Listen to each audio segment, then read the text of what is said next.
Okay, so it's now about 1 minute after the hour, so I think we will get started. Welcome everyone, and thank you all for tuning in today. On behalf of Biotech Canada, we are excited to feature 3 experts from the law firm Gowling WLG for a virtual session exploring government economic assistance programs for the biotech and life sciences sector that address business hardships related to COVID-19. So I'd like to give a warm welcome to Neena, Gupta, Ted Thiessen, and Colin Green. Thank you all so much for joining us today. So before we begin, to our attendees, I'd like to bring your attention to the Q&A feature. So if you hover your mouse down towards the bottom of your Zoom window, you'll see a gray menu bar pop up. If you have questions during the presentation, please type them in here and we'll try to get them answered at the end of the session. That said, there is quite a lot of content today in this presentation, so there's a chance we may not get to your questions during the webinar, but we will be sure to address them via email afterwards. So with that, I will mute myself and turn off my video and hand it over to Neena. Go ahead, Neena. Good afternoon, everyone. My name is Neena Gupta, and I'm a partner at Gowling WLG in the Employment, Labor, and Equality section. I practice in the Waterloo region. I'm joined by 2 of my wonderful tax partners, Colin Green in Ottawa and Ted Thiessen in Calgary, who are distinguished tax practitioners. Instead of reading a boring bio, I thought you'd like to know a little bit about the human beings behind the partner, if you will. Colin is an avid hiker, and Ted Thiessen has a background as a classic scholar, which I think makes him wonderfully prepared for the practice of law, perhaps not so well prepared to be a handyman or around the house, but we can talk to his wife about that. Just a note, this is not intended to be legal advice. Every practitioner will tell you that to give proper legal advice, we need to get into the kinds of details that we couldn't possibly get into in a high-level overall overview. We encourage you to talk to your own lawyers and accountants, and also to recognize that the situation is fluid. Government programs have changed, sometimes on a daily basis. So we're doing the best we can in these circumstances, but again, consult with your own lawyer or accountant before making any decisions. We thought we would start with a program that has gotten a lot of coverage in the news, which is the Canada Emergency Wage Subsidy, which is pronounced or shortened CEWS or CEWS, depending on who you are. So we're going to use CEWS, and I'm going to turn over the CEWS section to Ted Thiessen over in Calgary. Ted, over to you. Sure, thanks, Neena. Hi, everybody. Good afternoon. Thanks for joining us today. So I'll be talking about the emergency wage subsidy. So we call that CEWS or CEWS to pronounce the acronym, either way, whatever way you prefer. Basically introduced by Finance on Saturday, April 11th. Minister Morneau gave a press conference where he kind of outlined broad strokes of what that program was going to encompass, and then on that weekend, Canada passed the legislation. So it's known as the COVID-19 Emergency Response Act number 2. It was the second one because a temporary wage subsidy had been passed prior to that. The bill number, in case anyone's looking for it, is Bill C-14. The purpose, stated purpose for the subsidy, which is expected to cost Canada approximately $73 billion, was threefold: to support the well-being of employees, obviously, because the government was recognizing that a bunch of people were out of work temporarily or some permanently. It was also to enable employers to try to maintain employment relationships in a situation when cash flow was restricted or in some cases eliminated entirely. And then the third kind of purpose behind implementing the program in the way it was done was to kind of reduce stress on the regular EI insurance regime, which was getting inundated with claims, and they were having a hard time keeping up. So the CEWS is kind of a blunt instrument, sort of meant to take the pressure off some of that. Can I get the next slide, Neena? Thanks. Okay, so who's eligible for the CEWS? So you need to be a certain type of employer, first of all, to be eligible. We've listed the types of employers there. A corporation that's not a public institution. So basically, municipalities, universities, schools, hospitals, if you get some sort of federal kind of public funding, you're generally not going to qualify. And tax exempts also generally won't qualify, subject to a point we'll talk about in a second. individual employers, so sole proprietors who have their own employees could also qualify for this. And the reason we use the word individual there is because trusts for tax purposes are also individuals. So if you happen to have a trust that houses a bunch of employees in it, they could also qualify for this. Registered charities that are not public institutions would typically be expected to qualify as well. Registered charities are a tax recognized entity, so they would qualify generally speaking. Certain tax exempt entities, aside from the broad carve out for tax exempts, certain types will qualify. So agricultural tax exempts are granted tax exempt status under a very specific section in the Act, so they would typically qualify. Boards of trade or chambers of commerce are two other examples of the types of tax exempt entities that would qualify, notwithstanding the broad tax exempt exclusion. If you happen to house a bunch of employees in a partnership, but all of the partners in the partnership are entities that would qualify under one of the other headings, then the partnership itself would also typically be expected to qualify for this subsidy. And there's also, they built in some flexibility into the legislation to be able to prescribe certain entities to qualify if they don't qualify under any of the other headings, but none of those have been prescribed so far. The one thing we wanted to make everybody aware of is that you need to have had a Canadian business number with a payroll account on March 15th, 2020 in order to qualify for the subsidy. So this was kind of aimed at preventing people who might have figured out a way to take advantage of it from quickly starting up some sort of a business and paying potentially wages that were only semi-legitimate. So this is kind of a broad instrument to eliminate that kind of quote unquote foul play. And I think the general thinking was that people who legitimately might be excluded under this heading is probably going to be a pretty small group. So that covers eligible employers. As far as eligible employees, what are we talking about here? So we're basically talking about employees that you would have issued a T4 to, so a real employee. So you won't catch independent contractors or quasi-employees under this program. So to the extent you're paying money to independent contractors or quasi-employees who aren't actual T4 employees, though that pay won't qualify for the subsidy. The employees that will qualify have to be working in Canada. So if you've got employees working, for example, in the US, pay to them wouldn't qualify for the subsidy. And generally speaking, an employee has to be without remuneration for, if an employee is without remuneration for 14 or more consecutive days in one of the qualifying periods, which we'll describe a little bit later, they wouldn't qualify because they would be expected to qualify for the CERB, which is the Canadian Emergency Response Benefit that Neena's going to talk about a little bit later. The one caveat to this is the legislation was clarified later so that people are now allowed to make like $1,000 or something like that. There's some sort of de minimis exemption. I think that covers that one, Neena. We can go to the next one. Okay. So which employees are covered provided they work in Canada and are actual employees? So it will cover both arm's length and non-arm's length employees. So you can get covered for pay that you're giving to directors or controlling shareholders, which wasn't always clear when they were kind of talking about it in broad strokes before they put the legislation in, but has become more clear now that the legislation has been out. So that's encouraging. Employers can put employees back on payroll retroactively to claim this use. For example, if following the passage of the legislation, you decided to hire a bunch of employees retroactively and paid them for weeks for which they had been laid off initially, but you were effectively giving them back pay, that back pay can, in most circumstances, also qualify for the subsidy.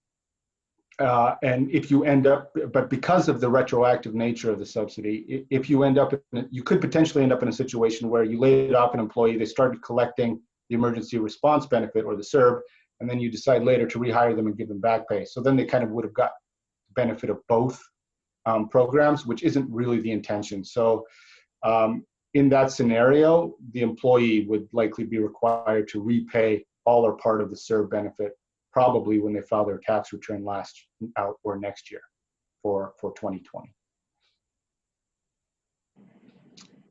Okay, eligible periods is one of the key concepts in the legislation because for a couple of reasons. One, you have to figure out in respect to what period you're paying your employees, and two, the kind of gating issue is that you have to have displayed or suffered a drop in revenue over a certain eligible period. So the eligible periods are outlined in this table for your reference.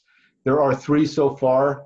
The legislation has flexibility for the government to add some later if that need should arise. So the first period, which is already over, but applications don't have to be filed for until, I think you have until October to file them. So these are just for reference. The first period was March 15th to April 11th.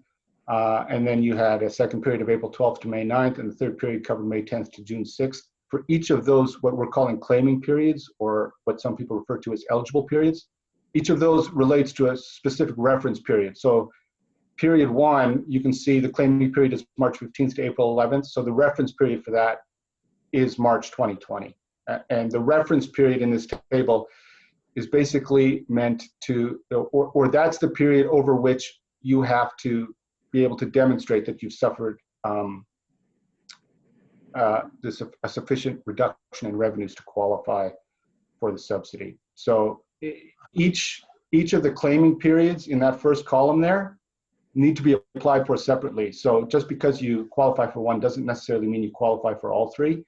You need to be able to show a revenue drop basically in each of them, subject to some specific rules we'll talk about later. So for example, to qualify for the subsidy on pay that you pay to employees in period 1 or in respective period 1, you need to be able to show a 15% revenue drop when you measure March 2020 against March 2019.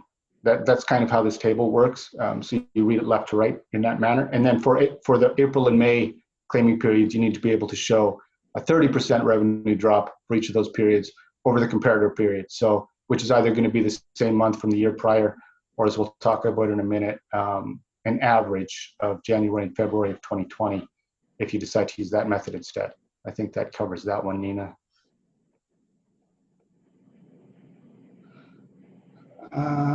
Okay, yeah, I can talk about this real quick. The employer has, this is the revenue drop requirement. So just a note, we've gotten a lot of questions on it. You don't need to have suffered the revenue drop as a result of COVID-19. The instrument is more blunt than that. All you need to be able to do is show that your revenue is decreased by the required percentage. The other point is that when measuring the drop, it's gross revenues that matter, and it's not profit or taxable income. So and as I mentioned briefly, there's 2 ways to measure the drop. So for the March period, you would either take your revenue for March, you would compare it to March of 2019, or to an average of January and February in 2020. If you qualify under either of those, i.e., if your revenue has dropped by 15% or more when compared to either one of those reference periods, then you qualify for the subsidy for the March period. But with the caveat that once you choose to use either the same month from the year prior or the January-February average, you have to use that same method for purposes of calculating your eligibility for any future periods, like for April or May. But basically, so this would cover people, for example, businesses who started up through the middle of last year. So they didn't have a comparative period. They don't have month over month. They don't have a March 2019 period for which to measure against March of 2020. So they can use their January, February average from 2020 to come up with their benchmark. Thank you, Ted. I think we're going to turn it over to Colin to take on the revenue drop and other ways of calculating it. So if I could take Colin to the next slide. Great. Thank you, Neena. Thanks, Ted. So as we're dealing with here, how do you prove the revenue drop? Ted has ably set out the requirement, ambit, and purpose of the program. And the question we need to look at now is how do we deal with the computation of revenue? And revenue, as we discussed, is from a business carried on in Canada, whether foreign owned or not. Here we're presuming they have a business number, they're properly filing their taxes, they're on the CRA grid. and that income is derived from arm's length sources. It does, however, exclude a few considerations. One, it excludes extraordinary items. Two, it excludes amounts deemed to be received under the 10% subsidy. So that's dealt with separately, as we'll discuss in a later example. And three, it deals with special rules for entities who derive all or substantially all of their revenue from non-arm's length entities. And again, we'll look at the non-arm's length component, but those are the things we need to be being aware of to put them aside. And here, one important thing to look at is really the flexibility of this program. I think it's something that caught a lot of observers by surprise. Certainly we weren't, at least I was not expecting to see the breadth from the program. Not only are you able to use your 2019 comparison March to 2020 March, you can also, as Ted indicated, use the average of Jan-Feb 2020, but then there's further flexibility provided for in respect of whether or not you use accrual, so the standard accounting rules, or regular cash accounting rules for revenue recognition. Slide, please. So what about related entities? And here we see additional flexibility, which is the theme of the program. If you have normally consolidated financials, every member of the group is able to determine its qualifying revenue separately, provided that they adopt the same approach in so doing. So alternatively, you can choose to determine the revenue figure on a consolidated basis on behalf of every member of the group. I'd highlight here that this provides tactical flexibility. What we would suggest to clients in these instances is you will want to have a plan, and that plan will want to be involving what is your exposure, what's your optionality in terms of your employees across the various structures that you have them. How do we look at that revenue to make sure that you can assist as many employees as possible? And so in some instances, you might be able to include revenues on a consolidated basis if you're looking at a consolidated approach that would otherwise not be able to access this programming entirely appropriately because of the scope of the losses from some of the loss codes. Again, as Ted has noted, special rules exist for joint ventures and partnerships. Equally, there are special rules for entities that derive all or substantially all the revenue from non-arm's length sources. Slide. So, in terms of looking at the alternative method on a simplified basis, as we've discussed, it's important to understand your base choices, your comparators. So you can average your income for January and Feb 2020 to establish a monthly income basis. Against this, you'll want to compare the established income average that you have for the month of comparison purpose. So you compare that average established by Jan 2020 to the results in March, April, and May. As indicated, if the program is extended, then the comparison examples would presumably continue to apply. But for now, March, April, and May, and noting, of course, that March is at a lower figure of 15%. Cash accrual or regular accounting method exists as well, but once you pick a method, and this is really the key component, you must maintain that method consistently. We would also note that if you qualify for a monthly period, you automatically qualify for the subsequent period. And this is to provide businesses with a measure of flexibility in planning. Slide, please. In terms of revenue reduction and difficulties, it's important to acknowledge the timing components that exist as well. And here it's important to note that there's a gap between the application and the actual period for which the remuneration would apply and the timing upon which you will absolutely receive the funds from the government. And so at the time the remuneration is paid, you may not know whether or not you're qualifying for suits. And the example we look at here is whether or not we're dealing with bi-weekly pay periods, wages paid on April 24th in respect of the 2 prior weeks, or only the second of those weeks. Again, pay in respect of April 3rd to 19 would only qualify if the gross revenues from April 2020 exceeded 70% of the gross revenues from April 2019, or the gross revenues from April 2020 exceeded 70% of the Jan-Feb 2020 average. We wait further clarification for charities and NFPs, but note the broad application ambit of these programs. Slide, please. So there's been no clarity as of yet as to what happens if an employer uses a third-party professional employer organization as labor supplier. As always, this brings us to the question as to whose employees that these actually properly pertain to.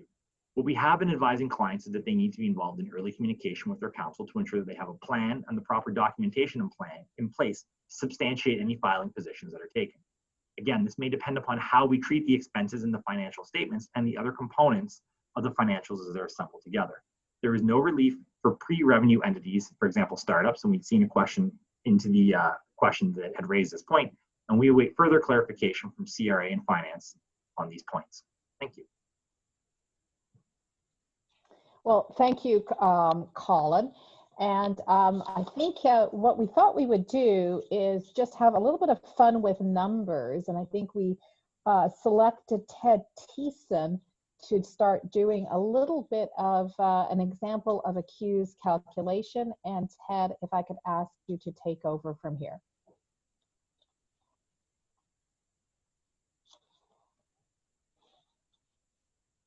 I can't hear you, Ted. Yeah, sorry, I got my screens swapped on my computer here, but I think I've figured it out again. Okay, so I'm back. So basically, once you've got a qualifying employer and a qualifying employee, and you've met the kind of revenue reduction tests that you need to meet, the obvious question is what's the amount of the subsidy you're going to qualify for. So the first thing I'd note is that you basically, mechanically, the subsidy is calculated on a per employee basis. So when we're talking here, we're going to talk about how much money would you get back when you make a payment to a particular employee. So it's basically set up as the lesser kind of two amounts. So, or the greater two amounts, I should say. So the first amount is set out in part one of what we'll call the test.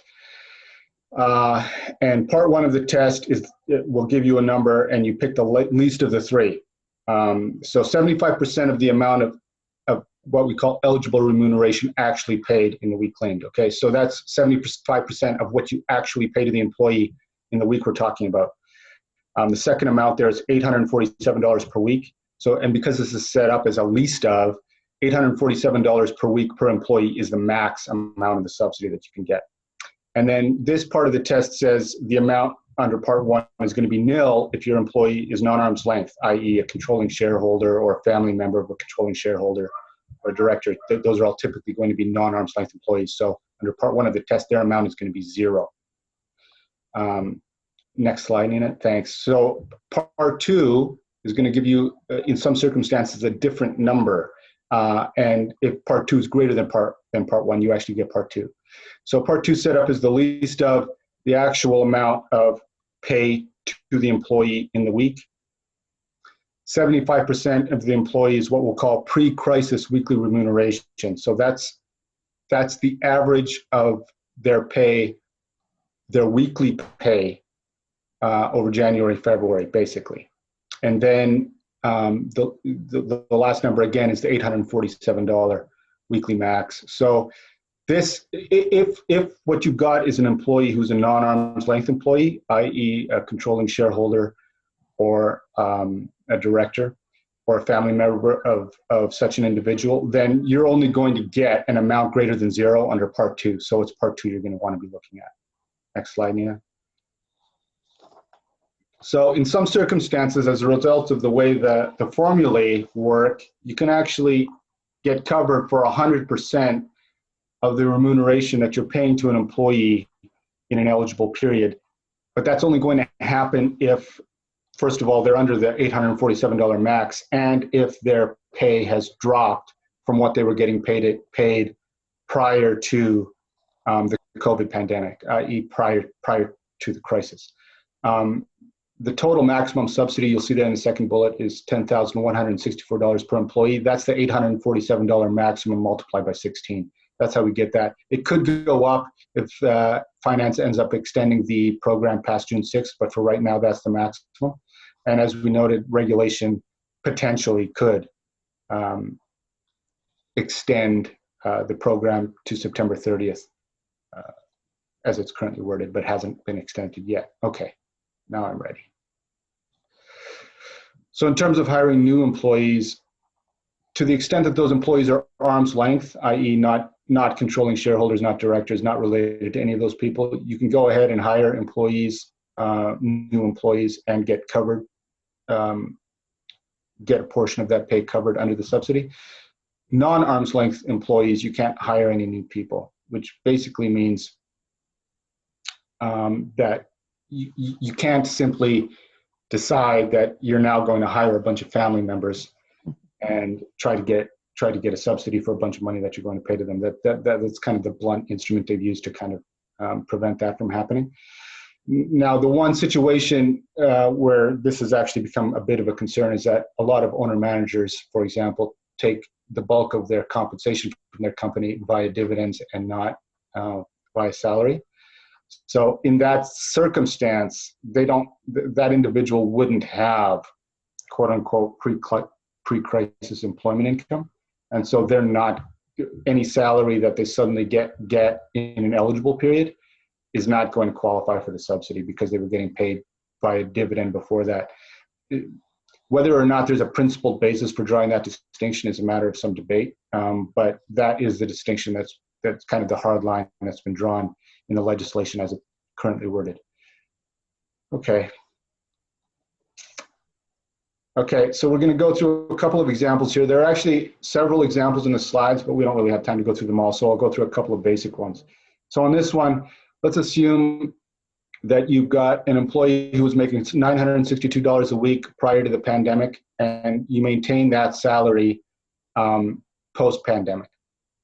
So under the formula, that employee, that wages paid to that employee would qualify for a subsidy in an amount equal to the greater of either one or two. So the least, under one, it's the least of 962 times 75%, so $722, which is less than the $847 max. And this employee is assumed to be arm's length. So that part one of the test gives you $722. Under part two of the test, actual compensation is $962. Compensation paid, the baseline compensation or compensation paid pre-crisis is $962 times 75%, so that's $722, which gives you the same number you had in number one above. And again, the max is $847, which is greater than the $722. So in the kind of first example there, you get the same number either way. $722 of the $962 would be your subsidy number. If you reduced it on the bottom half of that slide, if you reduced it by 20% post-crisis so that you're only paying that employee $769, your numbers become different. So under part one of the test, it's the least of what they're getting paid, $769 times 75%, so that's $577. That's still less than your weekly max. And again, this is an arm's length employee we're assuming here. So part one of the test spits out $577. Part two of the test actually gives you a higher number because you're actually paying $769. The pre-crisis pay was $962. 75% of that is $722. So that's the number you get, which is still less than the $847 max. So because the test lets you take the greater of 1 and 2, you get covered for $722 of the $769 you're paying. So almost all of it, but not quite under that example. Next slide, Neena. All right, the next. What do you want? Just hang on. I think there might be. This is the one I want. Okay, let's go to the bottom here. So we just wanted to show you one example where you could actually get compensated for the whole amount that you're paying to your employee post-crisis.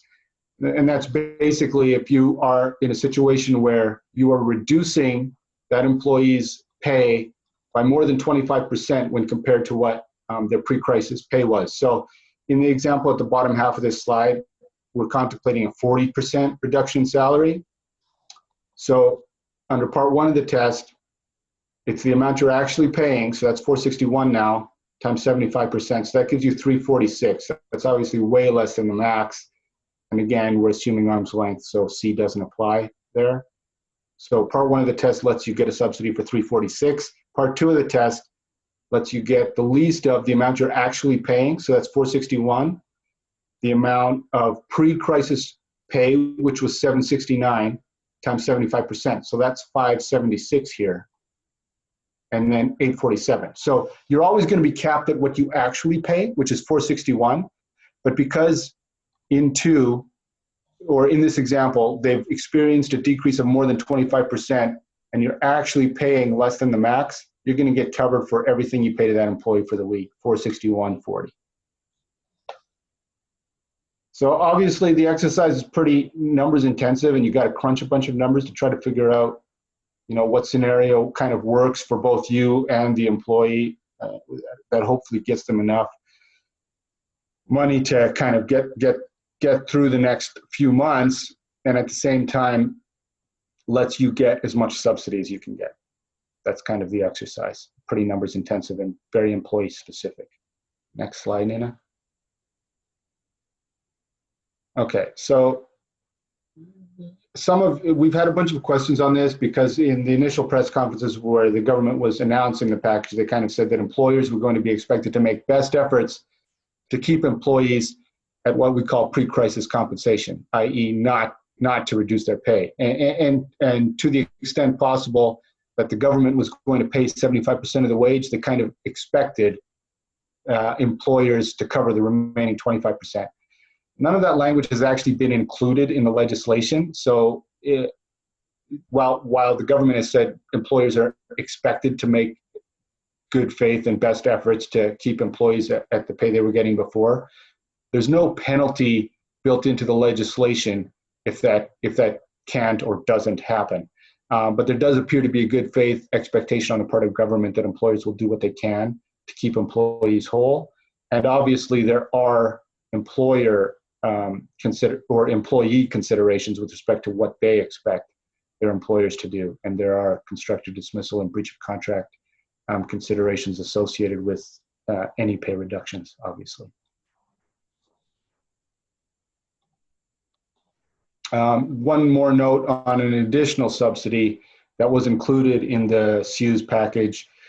To the extent that you are making employer contributions for CPP and EI premiums, those will also be refunded to you to the extent that they're made in respect of eligible remuneration. So that's kind of a measure to kind of another attempt to kind of increase cash flow for the employers. And for employers with employees in Quebec, it also applies to QPP and QPIP premiums, the employer half of those premiums. Ted, I'm just going to skip you a few slides because I'm keeping an eye on time. So yeah. I just thought we'd go to the next steps for employers slide, and then move on to our example that we have. Okay? Sure. So basically, what should you be doing to kind of get ready for this? The portal opened on Monday, but as I said, applications can be made until October. But you obviously want to be getting money as quickly as you can. So make sure you're registered for direct deposit with CRA. Kind of get all the records together that you need to get to be able to demonstrate the revenue reduction. CRA's got a wage subsidy calculator. It's a little bit rough, but it lets you get a pretty good idea of the numbers of the amount of subsidy that you qualify for. We've included a link there. And generally speaking, what we're hearing is that payments, to the extent that people were able to apply on Monday, those people are kind of expecting payments to start flowing end of next week by May 7th. That might be optimistic, but that's the information we've got so far. Well, thank you, Ted. I'm going to turn this over to Colin to actually work through a small cash flow example just to see how this actually works for your business. Colin? Great. Thanks, Neena. Thanks, Ted. So I will move through this relatively quickly in view of the fact that we've outlined this information already and we're pressed for time, so we can move right into the example. And here we're looking at 4 components. Lots of slides flashing. Okay, hopefully we're settling on to slide 33. Perfect. Excellent. We have measurement is key, and we see that there's 4 components to this: method, adjustments, consolidate, comparable periods. And these are the 4 components that we'll want to bear in mind as we look to the example to try and find the right outcome for everyone. 34, please. So in terms of our example, the question is how to account for revenue. And as a starting point, we've already discussed that there's 2 flexible options that we would consider: the accrual method, in terms of the standard approach, including sales on account of AR, WIP, and cash method based on actual sales cash receipts. Slide, please. In terms of dealing with adjustments, we adjust for items not in the course of ordinary activities, extraordinary items, revenue from non-arm's length parties, and related subsidies received or receivable. And just as a side note here, it may be worth having a discussion with counsel and your accountant if there's matters that you're not entirely sure how should be accounted for, bearing in mind that accountants don't have privilege. So if you send an email to them on this topic, you'll want to make sure that you thought that email through. Slide, please. So consolidation. Flexible options here in terms of whether or not you consolidate the financial results of the affiliated group, joint venture, partnership. There's few restrictions in terms of how you do it, but the general rule of thumb is be consistent. Limited restrictions to consolidate.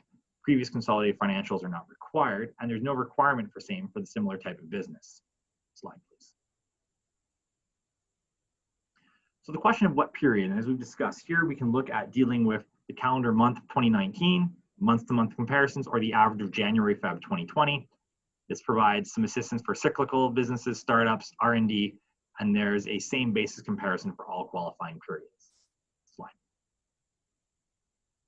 So let's look at an example very quickly. And here we're assuming a related group of corporations, all Canadian, private Canadian controlled private corporations. It's an associated group. And let's apply some COVID-19 facts. We have operating results in Feb 1 March. Different entities within the corporate group have hit hard, but to varying extents. And we have salaries ranging between $15,000 and $1.6 million. Obviously, we'd want to opt into the higher range side, but the point is there's a range in terms of the salary components. All in, 135 salaries, salaried employees, salary average of $60,000. Slide, please. And here what we look at when we look at our example, and my apologies, I don't have the pointer and the bow tie to go full tax nerd on people, but when we have this, what we'd be looking at is we'd see the OPCO A would be showing $1 in terms of its January, February 2020, and then things started to go badly in March 2020 with 0.5 in terms of, on the far side, its outcome. We look at OPCO B, we see that it had skinnier income of 0.3 in Jan, Feb 2020, and that it wasn't impacted at all when we look at March 2020. And here I recognize I'm ignoring, just for the current moment, that middle column, but the point is that OPCO B was not impacted. Similarly, passive corporation wasn't impacted at all. And so the goal is not only to try and get OPCO A involved with the employees that may be embedded therein, but to see whether or not it's possible to get those additional entities, those additional corporations, the employees included in our CEWS application. And what we would do is we would look and we would say the January, February average works out for us, but the March 2019 does not. And the conclusion again is that consolidation permits us to include OPCO B along with the passive corporation. And so this is a very, very rough and ready example to try and outline the process that we want to take. It's not a question of getting just one corporation or the other. It's stepping back and asking, what's the highest level example output that we can get to?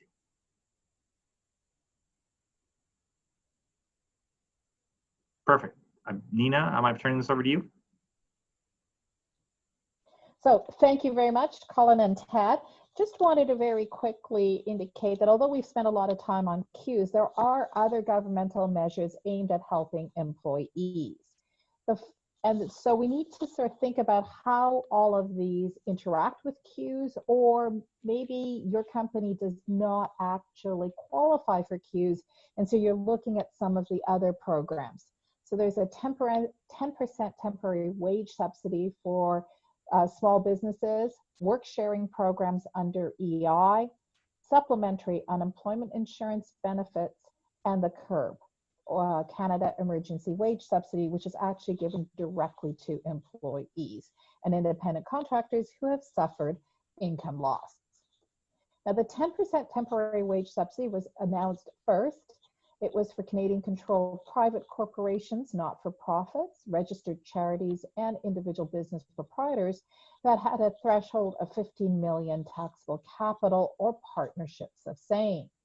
Now, this is an important point for you to know, that it's automatically assumed that you're going to apply for it if you're eligible, and it's paid for really by way of an offset or deduction on remittances that you would otherwise be liable to pay the government.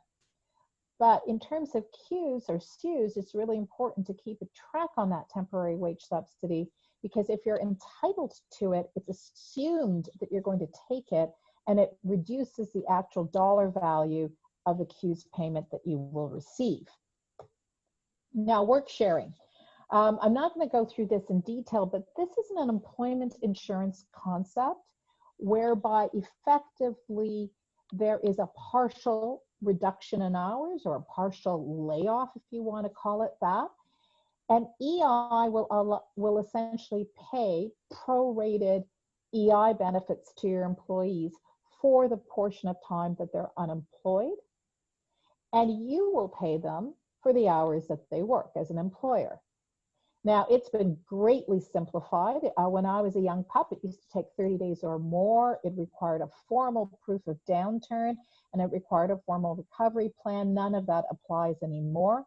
And while it does require approval, we're hearing stories of people applying and getting contacted by an officer within 24 to 48 hours, although the government has committed a 10-day turnaround period. Now, one thing that you need to know is that there's some misleading information on the government website. And this is not intended to be a criticism. It's a recognition that things are moving so fast that sometimes websites haven't been updated. But the application form is where you should go, and it's greatly simplified, and it actually walks you through the process. A couple of things you need to think about is any amounts that are paid by EI to your employees will actually reduce any CEWS payment that your company or business might be otherwise entitled to. So in general, if you think you're going to be entitled to the CEWS payment, perhaps work sharing is not the best way to go. The other thing you need to know is that, like all EI payments, it's subject to clawback at tax time if your employee earns more than $67,750 in 2020 from all employment sources. So typically for higher wage businesses, work sharing is less attractive. So I'm encouraging people to talk to their accountants and rerun the numbers and see whether or not work sharing works. There were a tremendous number of applications made in middle of March. If it may be worth thinking about whether you want to cancel those in light of the greater availability of the CEWS payment. One other thing, and I won't go through EI in detail because that's really an employee benefit. One thing you need to know is even if your employee's laid off and terminated and would ordinarily get EI, they're all going to be paid CERB first. And that's just the way it is, even if they ordinarily would have earned more under EI. And so there is the, if as mentioned earlier, I think by Tad, you cannot get a CEWS payment for an employee who haven't paid in 14 days consecutive in the qualifying period. CERB has been changed a little bit. Employees can earn up to $1,000 or in a 4-week period. Income includes employment and self-employment. And CERB does not apply to employees who are taking parental compassionate care leave or the other kinds of EI leave. They will go into the regular EI period. Another word on CERB is, I'll get a lot of questions on this. There is a program called Supplementary Unemployment Benefits. It's a way, quite frankly, of employers being able to top up employees who are on EI. There is no indication yet whether or not we can top up CERB payments the way some employers topped up EI payments. However, remember, you can pay your employees up to $1,000 in a 4-week period without impacting their eligibility. One thing that's also interesting about CERB payments is there's no indication of clawback. You remember I mentioned a clawback at tax time if an employee earns more than $67,750. That has not been talked about, and I didn't see that in the legislation. So CERB has some interesting differences from EI. It's a simpler version, if you will, of EI. And so this was mentioned, I think, by Ted earlier. It's possible to retroactively put people back on payroll to take advantage of the CEWS program.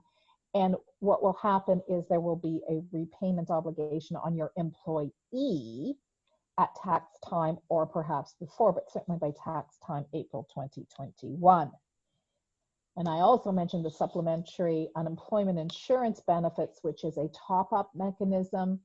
Now, remember, if you're going to try to top up anything and it's regular EI as opposed to parental, pregnancy, or illness and disability, you must have an application, and you should, there's the application link. I've given it to you. And the application is essentially got to be approved, but the approval will be retroactively dated to the date of your application. So those are some of the programs that are employee focused that help either employees or employers help their employees, and we're all trying to get through this together. Whirlwind review of some of the other programs. One is the Canada Emergency Business Account, or CEBA or KIBA. And that is actually administered through your own financial institution. It's not an application to the government. It's an interest-free loan of up to $40,000 for small businesses. And that's defined as the size of your payroll in 2019, 20 million to 1.5 million in 2019. Business can't be owned by somebody holding political office, can't promote violence. Your business can't promote violence, hatred, or discriminate on the basis of sex, gender, or other protected grounds. And you have to use it to pay non-deferrable operating costs, and can't use it to increase dividends, management compensation, or prepay or refinance debt. The nice thing about the CEBA loan is that if it gets paid on or before December 31st, 2022, essentially there will be a loan forgiveness of 25%. So not only is it interest-free, it's essentially getting $40,000 at the cost of $30,000 if you recover sufficiently to pay it off. There's some business credit or liquidity programs through EDC and BDC that you have to apply through EDC and BDC for.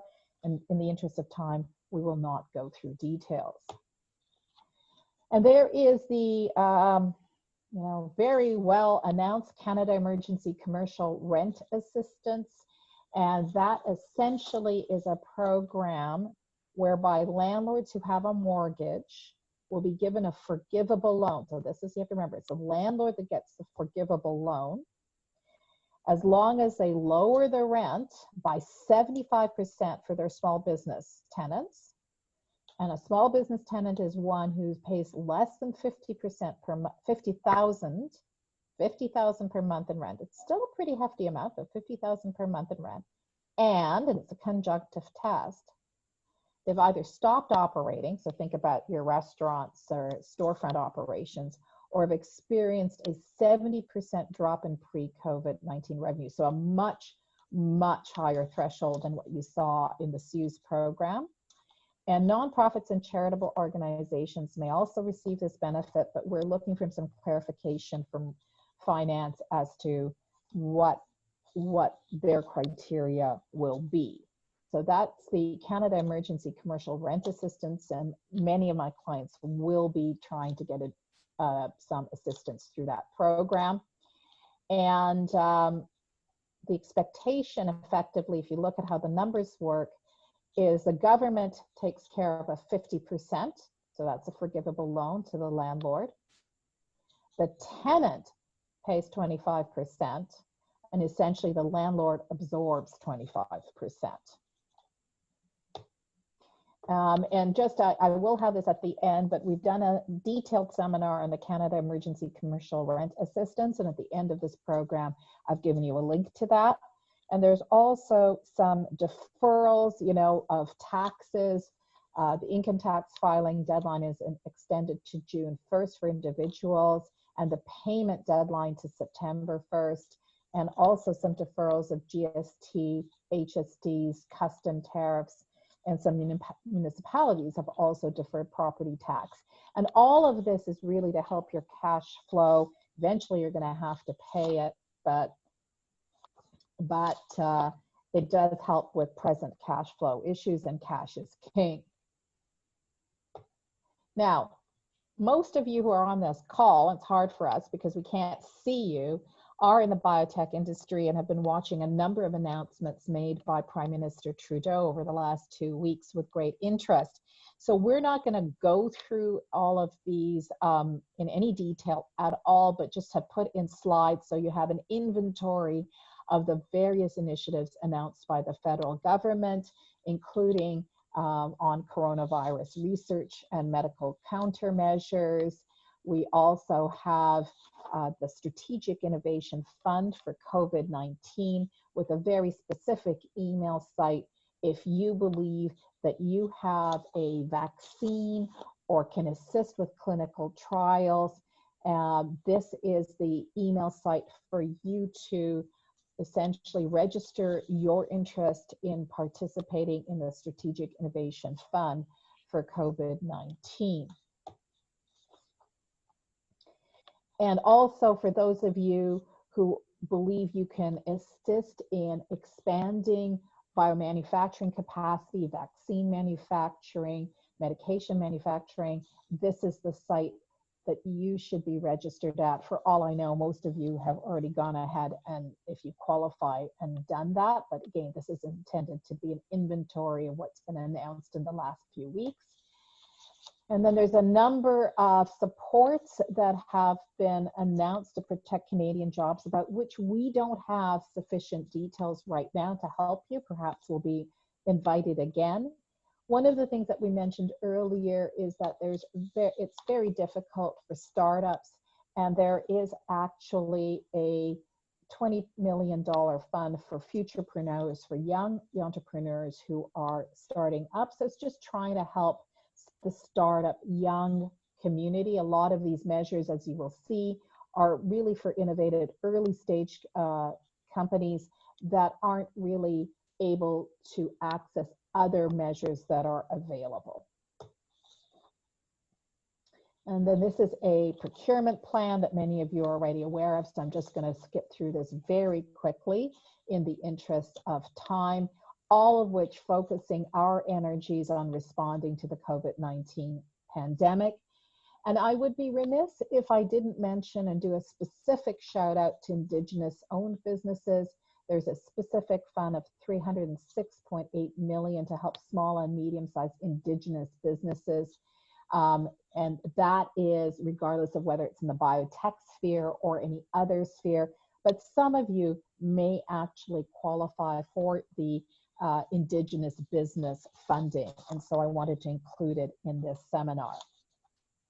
So I don't even want to think about what the total bill is going to be, but most economists say that we've got to keep liquidity in the economy or we're going to go into another recession.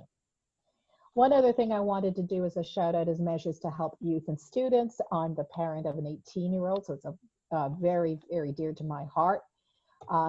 Essentially, if you had funding through the Canada Summer Job Programs, now that funding portal or opportunity is closed, you should know that there is a potential increase of 100% of the minimum hourly wage for each employee and an ability to extend employment to February 28, 2021. So it's not really a summer jobs program.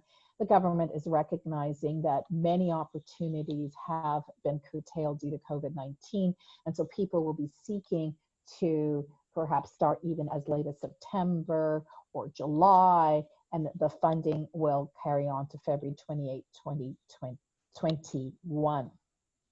And it also allows for part-time hires, which wasn't allowed before. There's a number of programs that I encourage you to look at. I'm going to talk about a couple of them to really help you develop additional job placements. There's a student work placement program I'm going to talk about. I'm actually on the board of Biotech Canada, so we administer that. MyTax is additional funding for job placements. And there's a number of business and higher education initiatives to create 5,000 to 10,000 new student placements. So really a recognition that people who are just starting their careers are going to be very much impacted by what's happening in the marketplace right now. MyTax, as I mentioned before, has significant funding for interns, and I've included the link to see where you can explore whether you might be eligible. And it's a hefty subsidy. So really the company covers $3,750 and MyTax subsidy could actually cover the balance up to $15,000. Biotalent.ca has significant funding for co-op student salaries. So it's $50,000 to maximum of $5K and 70% to a maximum of $7,000 for first-year students because they're young, underrepresented groups such as women, Indigenous peoples, people with disabilities, and newcomers or immigrants. So I've given you those two links, which has very helpful information. And I'm going to skip through the actual requirements, although they are here. As you can tell, there's a plethora of information, and it's sometimes hard to find out where the information is. Our favorite site is the Canada government website, which is routinely updated, and that's the link. Our own Gowling WLG website, I mentioned we had a seminar earlier this week on the commercial rent assistance program, and that's the webinar there. We invite you to subscribe on COVID-19 topics, and because of legislation, you do have to subscribe to get those updates. And we want to thank you very much, all of us, for having paid attention through what has been a very intense and whirlwind tour through our program. I'm going to leave that up so that I hope that was helpful to all of you. And of course, what I know there's been a number of questions. What we plan to do, Ted, Colin, and I, is go through your questions using the Q&A function and issue an FAQ along with the webinar update so you have answers to your questions. Emily, I hope that's helpful to you. Yes, that's hugely helpful. We will do that since we are just about out of time.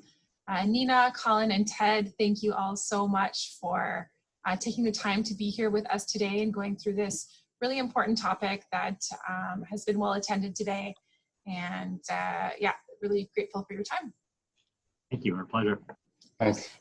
And I know your colleague Jennifer Tam, she did add some links to the chat feature to all attendees. So if anyone's curious for more information, you can go ahead and click that link down at the bottom in the chat feature. So with that, if we're taking questions after the session and sending out the FAQ page to all attendees, we will end it there. Thanks again. I have one thing. I believe there is a seminar that Gowling's is doing with Biotech Canada next week. Did you want to give a shout out for that as well? Yes, I do, but the time and date has not yet been confirmed.